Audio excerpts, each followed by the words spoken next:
the second week after Easter, we meditate on the third chapter of John.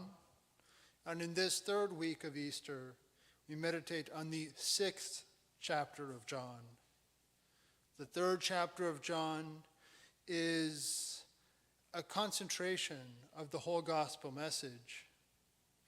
The sixth chapter of John is about the Eucharist.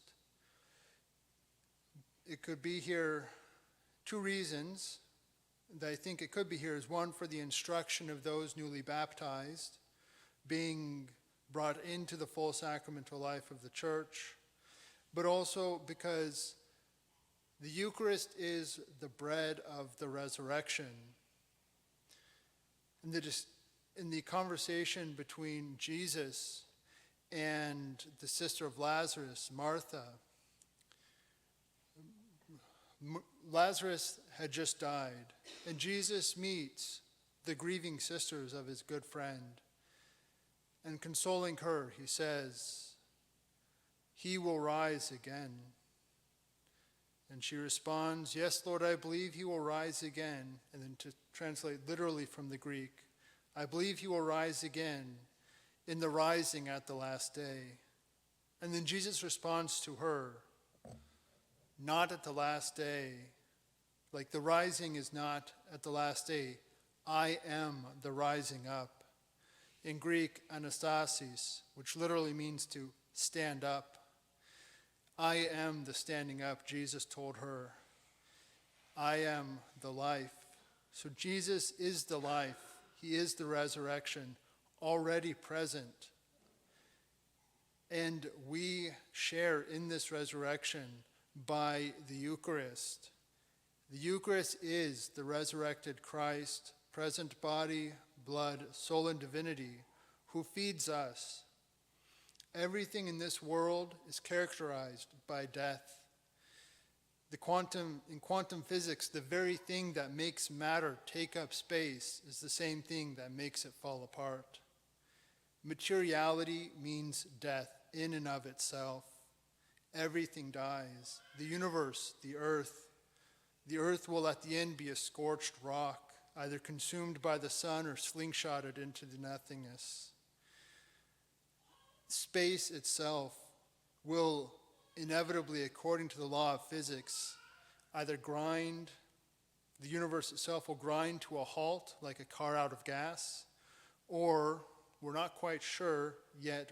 There's a number that's very close to 1. If it's over 1, just everything grinds to a halt. If it's less than 1, everything falls apart. Like a threadbare cloth that just, like the t-shirt that just disintegrates in the washing machine. At the end, space and time itself will just unravel. Everything in this world dies, but the resurrection is already here. Jesus is that new life. By our baptism, we have already died the death that this world suffers, and we already live to the life of the resurrected Christ. And we live in that, we share in that, we eat that, we grow in it, in the Eucharist. He is the bread of life. He is the very God from God, made man through Our Lady.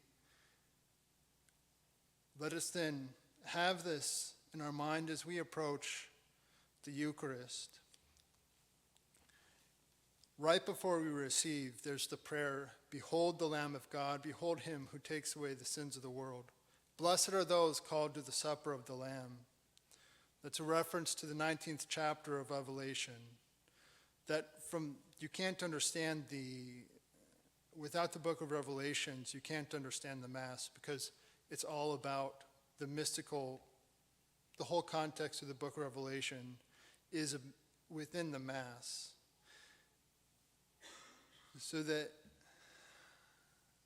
in the 19th chapter of Revelation, John says, "Therefore, I heard something like the sound of a great multitude, or the sound of rushing water, or the mighty peals of thunder, as they said, 'Alleluia, the Lord has established his reign, our God the Almighty. Let us rejoice and be glad and give him glory. For the wedding day of the Lamb has come. His bride has made herself ready. Therefore, let us remember as we approach this, that is what the angels are singing. The angels are praising God, a great multitude. Let us make ourselves ready to meet him.